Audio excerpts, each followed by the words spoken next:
As far as, I agree with you that this is appropriate for support for the wars in Iraq and Afghanistan.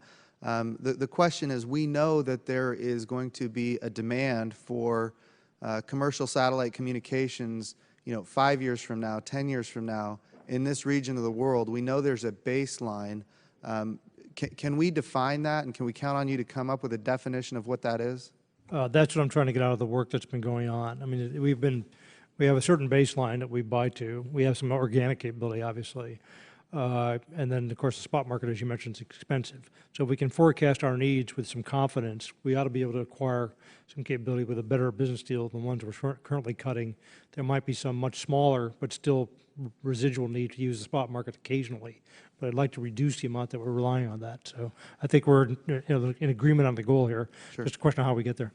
Can we, if we do come up with that baseline, can we move it out of OCO funding and move it into some kind of programmatic funding?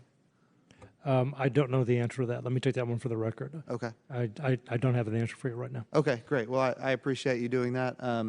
Some other questions. I wanted to talk to you about some of the interoperability issues. As somebody who has spent a lot of time in these parts of the world and relied on satellite communications, when we purchase commercial satellite communications from the commercial sector, and then we have MilSatCom for the military sector, and they use different bandwidths, they use different waveforms, different, some are secure, some are insecure, encryption, anti-jam, all the different types of things that go into each system. And now we have some devices that are usable with some satellites and other devices that are not usable with the same satellites. We have a real interoperability issue, which goes to my point, which is, it seems to me we have to get to a place. Right now we have DISA purchasing ComSatCom, and we've got SMC purchasing MilSatCom. We've got to get to a place where we have one agency responsible so that we can have this interoperability, so we can actually maximize our efforts, maximize the ability of our warfighters to be effective. Can you address that? Is that an issue you guys have been looking at? Yeah, we have. It's kind of a shared responsibility between myself and the CIO. What we have done in the past is gone out and tried to put every possible waveform onto some of our radars. The Jitters program, which you're probably familiar with, was an example of trying to spec every single waveform on every radio. I'm exaggerating slightly, but not too much. And we had to back away from that for cost reasons. So then we got to, okay, what do different people at different levels really need, and what's the best way to provide it? So I think we've made progress in that area, but I think we also probably have a lot more work to do. Okay. One last question. I know I'm out of time, Mr. Chairman, so we'll just do this one for the record. But when it comes to hosted payloads for our satellites, we can leverage the commercial satellite industry in a major way when it comes to efficiencies, the efficiencies of the bus, the efficiencies of the truss structure, launch, the ground support mechanisms. All these things the commercial satellite industry currently uses, we could leverage that to reduce the cost and increase the capacity for our warfighters in the satellite area. So if you could respond, your thoughts on that for the record, that'd be great. Very briefly, I agree with you. We do that to a degree now, but I think we can do it more. And as we need higher resilience because of threat developments in space control, I think we're going to want to diversify our assets in space more than they are today, and that's one way to do that. Roger that. Sir, I yield back. Thank you. Mr. Johnson. Thank you. Mr. Kendall, a key tenet of acquisition reform should be the use of competition to drive down costs and increase customer service, which will create best value for the taxpayer. A heavy focus of acquisition reform should be placed on the way DoD buys its major weapons systems. Yet DoD's fourth largest acquisition program, the Space Launch Program, is a sole source program. It appears that the Air Force has completely ignored your directives to introduce meaningful competition aggressively, and it appears that the Air Force has deferred meaningful competition for many years in the future by protecting its sole source arrangement with the incumbent provider of space launch services. The current sole source arrangement for launch services is a cost-plus arrangement, which has resulted in payments to the sole source incumbent of in excess of $6 billion. This means that the taxpayers pay ULA's operating costs plus profits for its infrastructure and business operating expenses. Why was this program sole sourced in the beginning? What factors justify continuing it as a sole source? And why are we doing it on a cost-plus basis as opposed to a fixed-price basis? Congressman, well, first of all, I completely agree with you on competition. It is a basic tenet, and we're trying to have as much of it as possible, including in the launch business. We're moving towards a more competitive environment as quickly as we can there. The situation with regard to ULA was originated several years ago. It's before my time, so I don't know the reasons for the specific arrangements that were made several years ago. I think what basically the conclusion that was reached was that there was inadequate business to sustain two providers, and that the more efficient thing to do was to merge them and have one. In hindsight, one can obviously question that.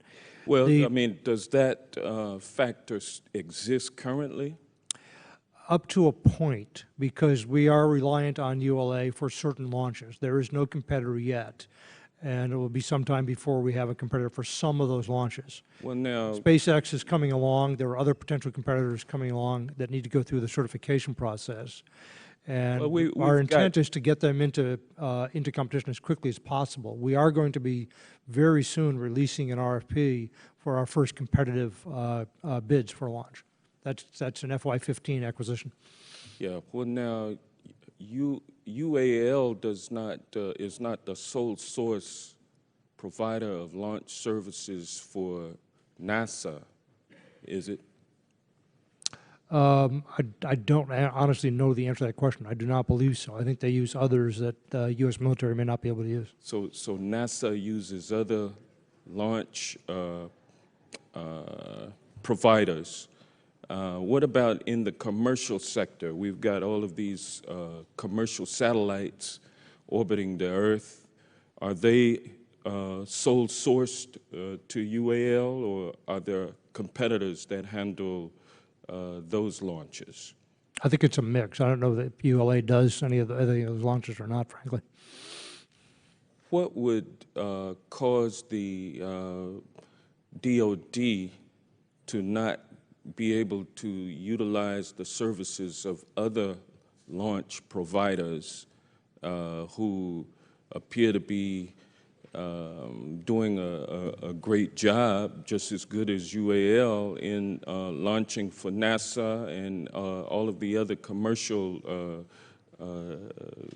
vendors? There are two reasons that initially come to mind. One is security.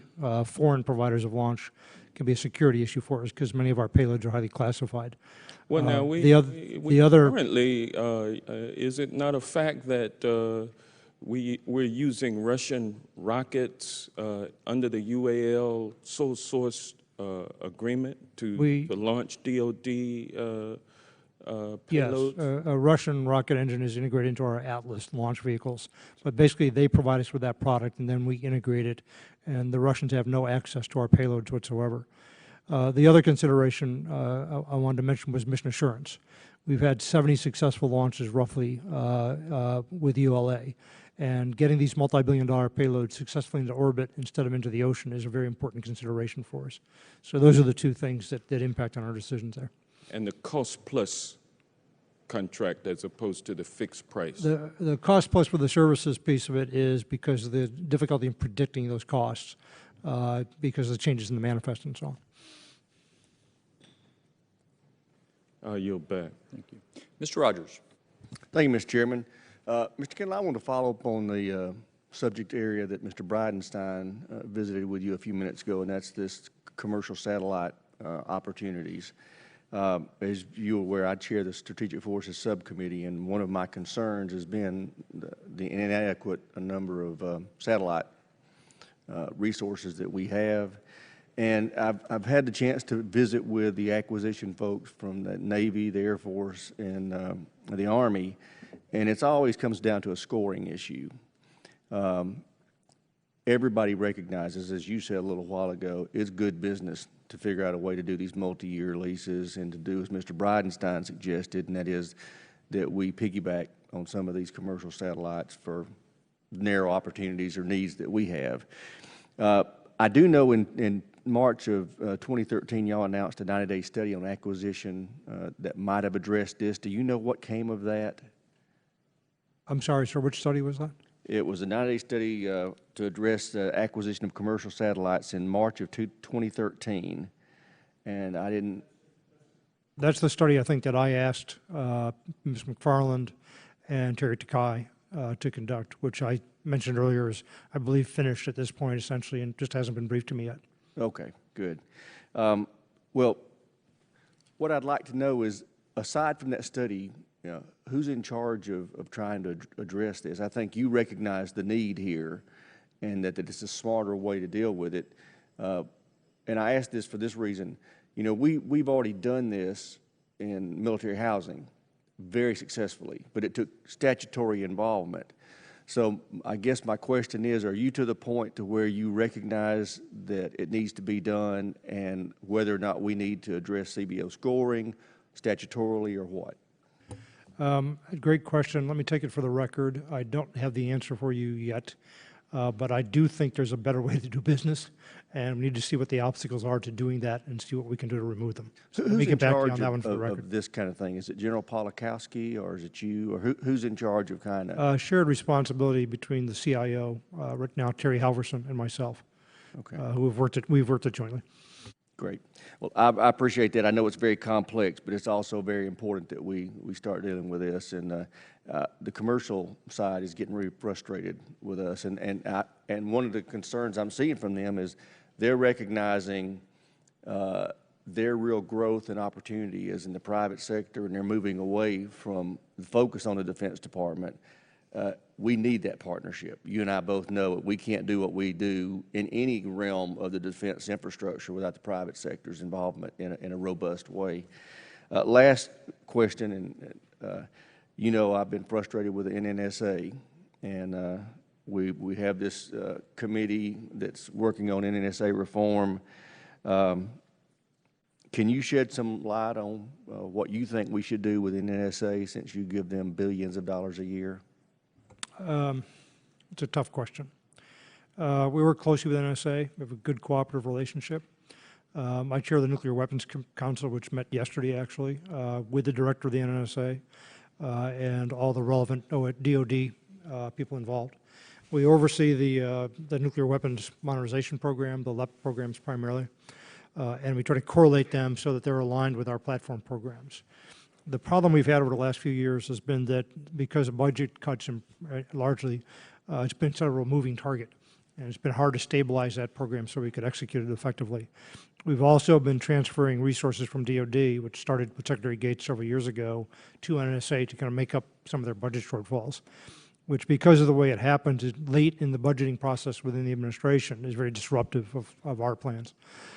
We need a better way to do business. I know that the Augustine and Rich Myers committee is working on that. I met with them recently to discuss where they are, and I think they're going to be coming forward with some findings soon. I hope they come up with something that rationalizes the way we do business here, because in my view, the current situation is just not workable. Yeah, I agree. Fortunately, we've got a good guy that's taken over leadership there, and I have a lot of confidence in him. But thank you for your presence, and no, I'm very serious about these public-private partnerships on satellites and other things, and I look forward to hearing back from you on that. Thank you, Mr. Chairman. I yield back. Thank you. I have to say, Mr. Kendall, you have an amazing array of issues on your plate. Mr. Peters.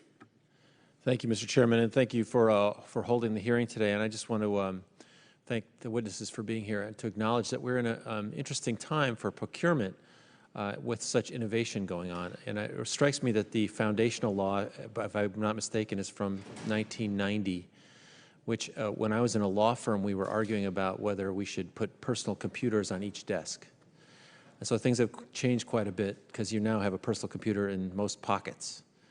And what struck me too is in visiting, I visited 50 or 60 companies in my district in my first term here in Congress. Many of them are inventing military technologies, communicating from areas where, into areas where you didn't think you could communicate. Cybersecurity and unmanned systems are really big in San Diego. And the problem you often come across is that the military doesn't even know that this invention that they could use exists, so it's not going to be in the requirements contract. And so the challenge, I think, is, I think satellites is one obvious answer. We've dealt with that somewhat, a little bit in the NDAA this year. Again, a company in my district had the same issue. The challenge is to take advantage of what the private sector is doing and the innovations that it's creating, and to empower a culture within the Department of Defense where people are willing to make the changes that are out there. And what I'll say from my perspective is we'd like to support a culture and a management where the right kind of mistakes are encouraged. And you won't have me ever dragging someone in front of a hearing if they've made an honest mistake. I think what we should do is, in Congress, is support that kind of appropriate risk-taking and innovation within the department that will ultimately match the great innovation that's happening out in the country and often in my own district. So I thank you for being here. Look forward to working with you on these procurement reforms and hope we can have a productive partnership. Thank you, Mr. Chairman. I yield back. If I may, Mr. Chairman, I couldn't agree with you more. And as I look forward for the next few years, the next iteration of Better Buying Power is going to be about innovation and the movement of technology to the warfighter. We've been focusing for the last few years on business practices, on efficiency and productivity in general, and getting better business deals and executing them effectively. I want us to turn towards focusing more on what we're providing to the warfighter and how we're getting technology into the warfighter's hands. The last time I testified before this committee, I talked about my concerns for technological superiority. We need to move faster. It's come up a few times today. We also need to access technologies that we're not accessing today. So the next iteration of Better Buying Power, which I'm starting to work on now, will be focused on and emphasizing that. So I'm very, very in line with your thinking about that. Thank you.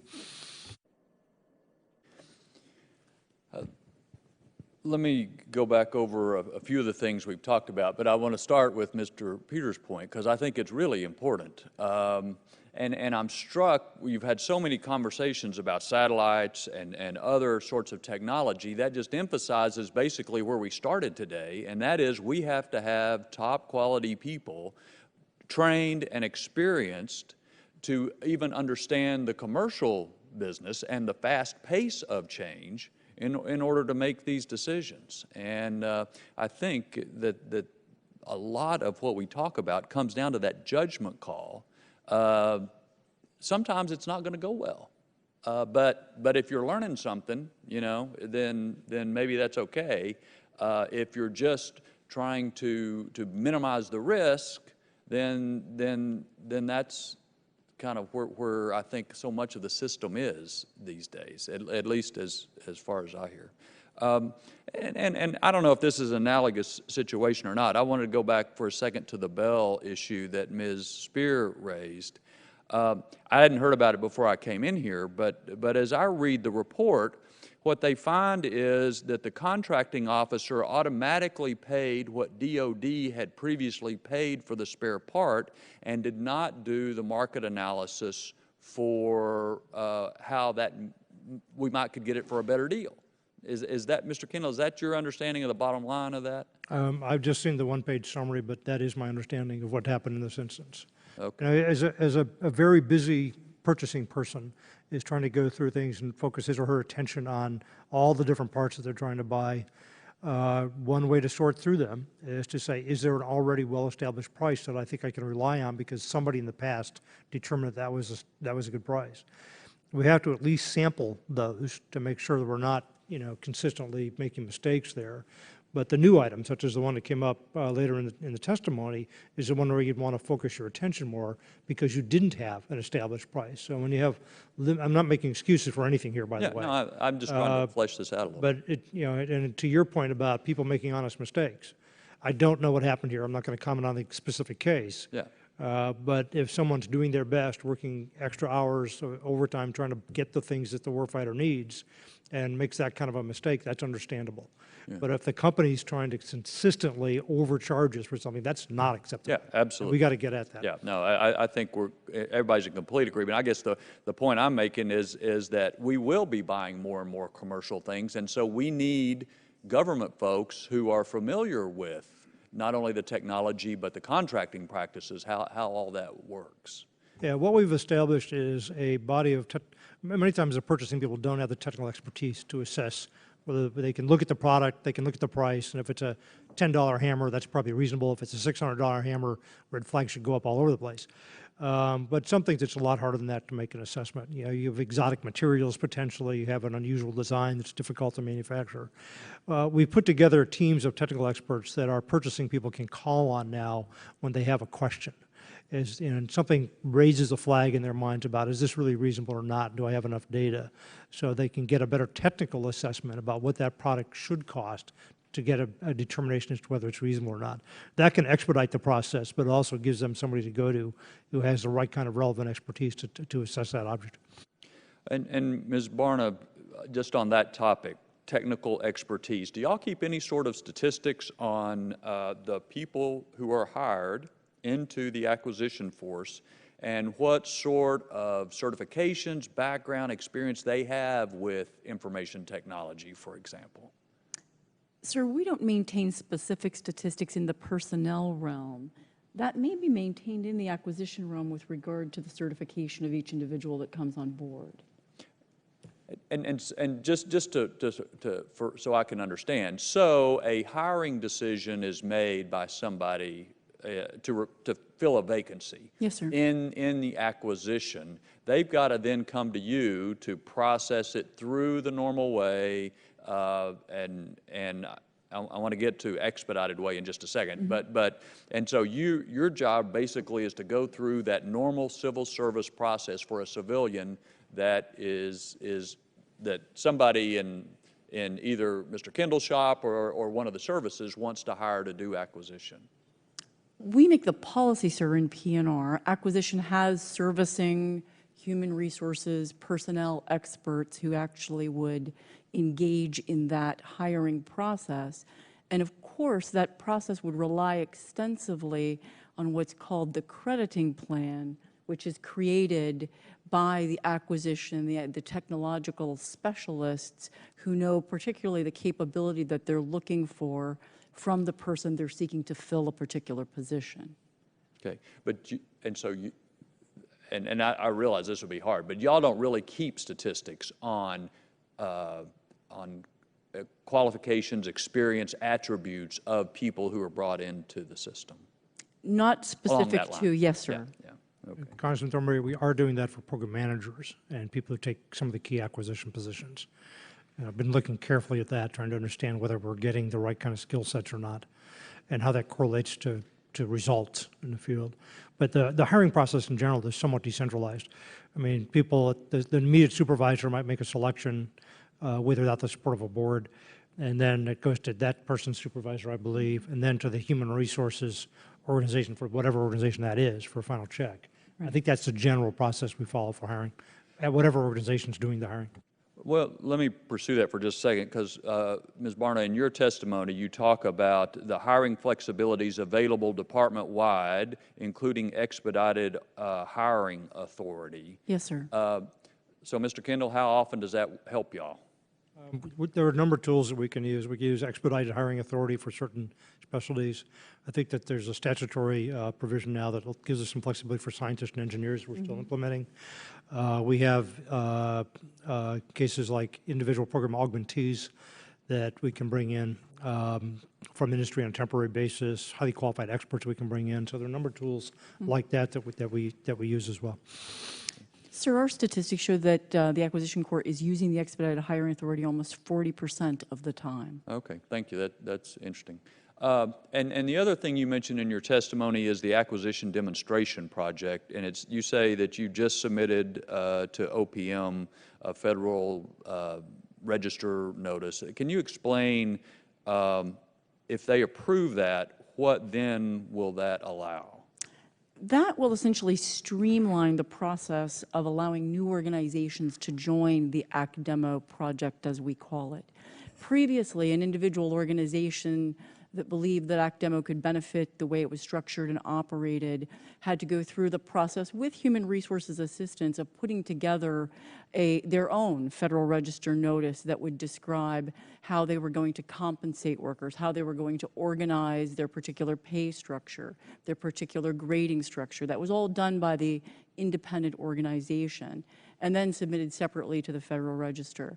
What we hope to do with this common notice is streamline that process with a view to allowing organizations to join the ACDEMO project more easily. We've taken that tranche of work and done it for them, and as long as they are willing to comply with some rather flexible but general terms, they can move into the ACDEMO project without further delay. And we have identified that under the use of this Federal Register notice, we see almost an additional 40,000 employees, as many as 39 new organizations that will be able to join very quickly. Okay. Mr. Kendall, is this demonstration project, do you have an opinion on its value at this point? Is that something we need to look to expand, or? All the inputs I have on ACDEMO are positive. It's a system that people, I think, feel very positively about. And we've had a few years of experience with it right now. So even though it's sort of on a pilot basis, I think we're far enough along to know that it's a solution that we're very comfortable with. Okay. Ms. Barna, you heard maybe a few minutes ago some conversation about tenure in a particular position, particularly a program manager, and how long he or she stays in the job through the course of a program. If you're a civilian under the civil service rules, is there any problem in leaving somebody in a program manager position 5 years, 7 years to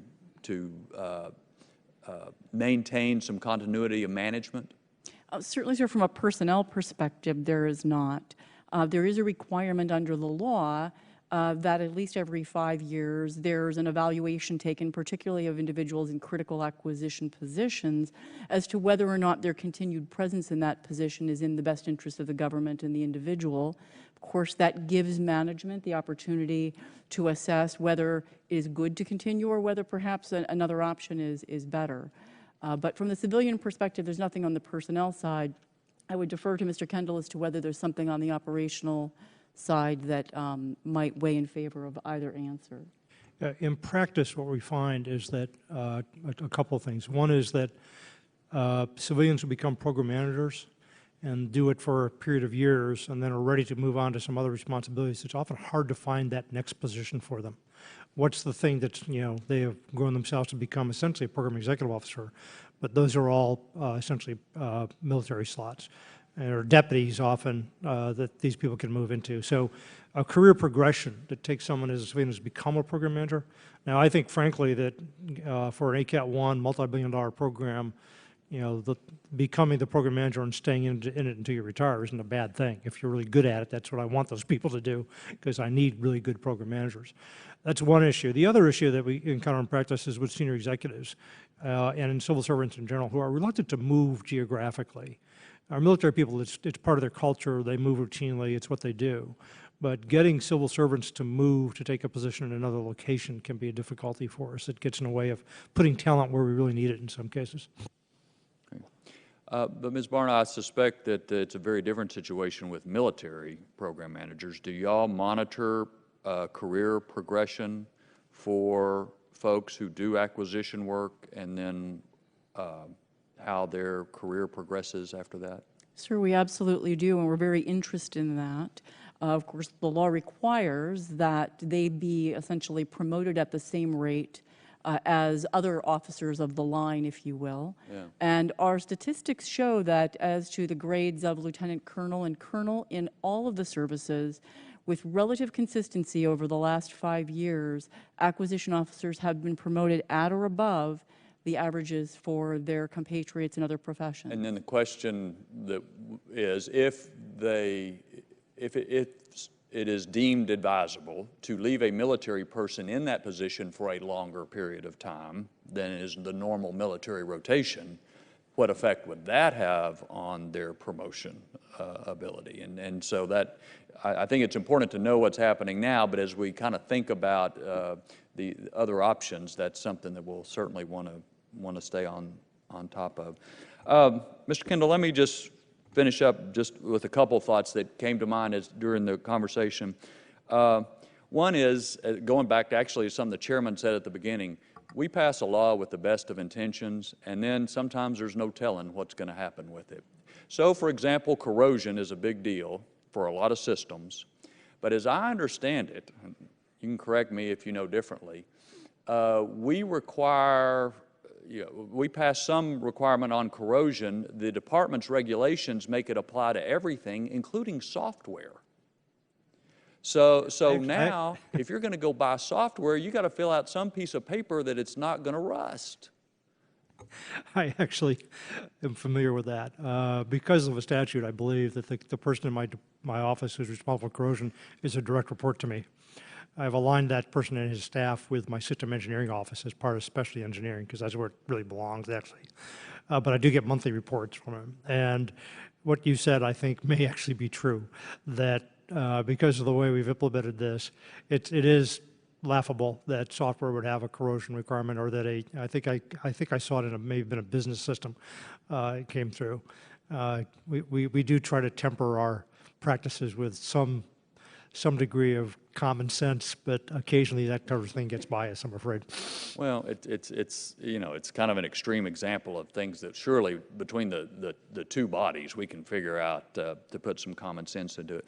The other thing, this is stuck in my mind, somebody told me that a program manager is a lot like a bus driver, except every passenger on the bus has a brake and a steering wheel. And so the whole focus that we've talked about today is getting and keeping top quality people in these key acquisition jobs. But then the next step is they have to have the authority to do the job. And that if they don't, that obviously makes it very difficult to get and keep top quality people. I mean, it's interrelated. There's not an easy answer for that, but it does strike me as a kind of a vivid metaphor for lots of people can stop it or change it, but there's not very many people who are responsible for making it happen at the end of the day. I agree with you, and I've tried to get my staff out of the program management business. And one of the better buying power initiatives is to emphasize the chain of command, particularly the program manager. I think within the services there are some issues as well where a lot of people who have interest in the product, want to affect, how events unfold. But we need to have our program managers empowered and capable and held accountable. I think we're moving more in that direction. If I could pick up very briefly on something that came up earlier, the promotion rate for acquisition people is consistent with the promotion rate for non-acquisition people. But that promotion rate is very low, particularly when you go from, say, the 06, the colonel or Navy captain level to 1-star. And I have seen some of our most capable people basically forced to retire just at the peak of their performance. And I would like to work with you to find some way to keep those people around if they want to stick around and help the government, because that's an enormous amount of talent going out the door. There are a variety of ways we could do this. I could talk to you about it separately, but I think it's an area in which we could do some good. Good. Well, we need to, because of what you said before. We have this demographic problem. Lots of people are about to retire, and there's a big hole in the middle. And so that's even more reason to keep on top quality people. So we'll definitely do that. Y'all have been generous with your time. We're past when we told you we would let you go. Thank you. It's been very helpful, and we look forward to continuing to work together. With that, the hearing's adjourned. Thank you, sir. Thank you.